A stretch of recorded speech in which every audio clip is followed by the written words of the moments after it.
नमस्कार मित्रांनो, स्वागत आहे आपलं महा गव्हर्नमेंट एक्झाम या यूट्यूब चॅनलवर। तर आज आपण वनरक्षक भरतीसाठी मागील वर्षी विचारले गेलेले काही महत्त्वाचे प्रश्न बघणार आहोत। तर मित्रांनो, व्हिडिओ शेवटपर्यंत पूर्ण नक्कीच पहा। यातला पहिला प्रश्न आहे, औद्योगिक धोरण ठराव 1956 मध्ये कशावर भर देण्यात आला? याचं उत्तर आहे सार्वजनिक क्षेत्रात अवजड उद्योगांचे स्थापन करणे यावर भर देण्यात आला। पुढचा प्रश्न, व्ही.डी. सावरकर यांनी बांधलेले पतितपावन मंदिर हे महाराष्ट्रातील खालीलपैकी कोणत्या जिल्ह्यात आहे? रत्नागिरी या जिल्ह्यात आहे। पुढचा प्रश्न, सन 1840 मध्ये भारतातील खालीलपैकी कोणत्या शहरात परमहंस मंडळीची स्थापना झाली? याचं उत्तर आहे बॉम्बे, म्हणजेच आताची मुंबई।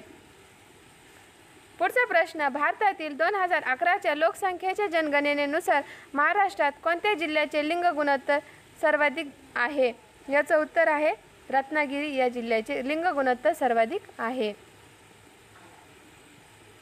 पुढचा प्रश्न, भारतीय राज्यघटनेतील खालीलपैकी कोणते कलम अस्पृश्यतेची चाल नष्ट करते? कलम 17 हे अस्पृश्यतेची चाल नष्ट करते।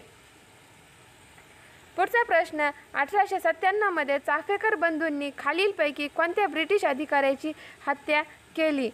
रॅड या ब्रिटिश अधिकाऱ्याची हत्या केली।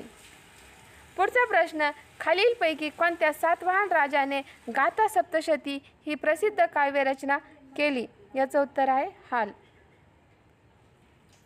पुढचा प्रश्न, सिन्नर संग्रहालय हे महाराष्ट्रातील कोणत्या जिल्ह्यात आहे? नाशिक या जिल्ह्यात आहे।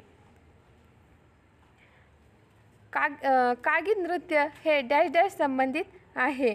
बौद्धांशी संबंधित आहे कागिद नृत्य। पुढचा प्रश्न, राज्यसभेत नामनिर्देशित सदस्यांची जास्तीत जास्त संख्या किती आहे? याचं उत्तर आहे 12। पुढचा प्रश्न, ओणम हा खालीलपैकी कोणत्या राज्याचा सर्वात मोठा उत्सव आहे? केरळ या राज्याचा सर्वात मोठा उत्सव आहे ओणम। पुढचा प्रश्न, महाराष्ट्र राज्य फलोत्पादन आणि औषधी वनस्पती मंडळाची स्थापना कोणत्या वर्षी करण्यात आली? 2005 साली करण्यात आली।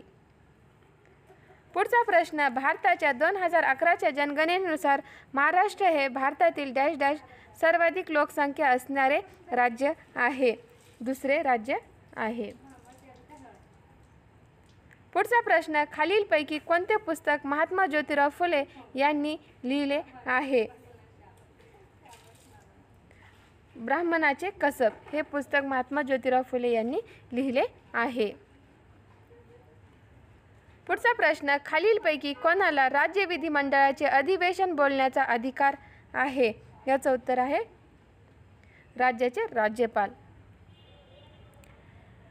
नंदीकोलू हे खालीलपैकी कोणत्या राज्याचे पारंपरिक नृत्य आहे? कर्नाटक या राज्याचे नृत्य आहे नंदीकोलू। पुढचा प्रश्न, भारताच्या 2011च्या जनगणनेनुसार महाराष्ट्राचे लिंग गुणोत्तर किती आहे? याचं उत्तर आहे 929। पुढचा प्रश्न, रुक्मिणी देवी अरुंडेल खालीलपैकी कोणत्या नृत्यासाठी ओळखल्या जातात? याचं उत्तर आहे भरतनाट्यम या नृत्यासाठी ओळखले जातात। पुढचा प्रश्न, खालीलपैकी कोण सत्यशोधक समाजाच्या स्थापनेशी संबंधित आहे? महात्मा ज्योतिराव फुले। पुढचा प्रश्न, EXIM बँक ऑफ इंडिया याने तिचे कार्य कोणत्या वर्षापासून सुरू केले? EXIMचे कार्य 1982 पासून सुरू झाले। थँक्यू फ्रेंड्स, माझा चॅनल सबस्क्राईब करा, लाईक करा आणि शेअर करा। धन्यवाद।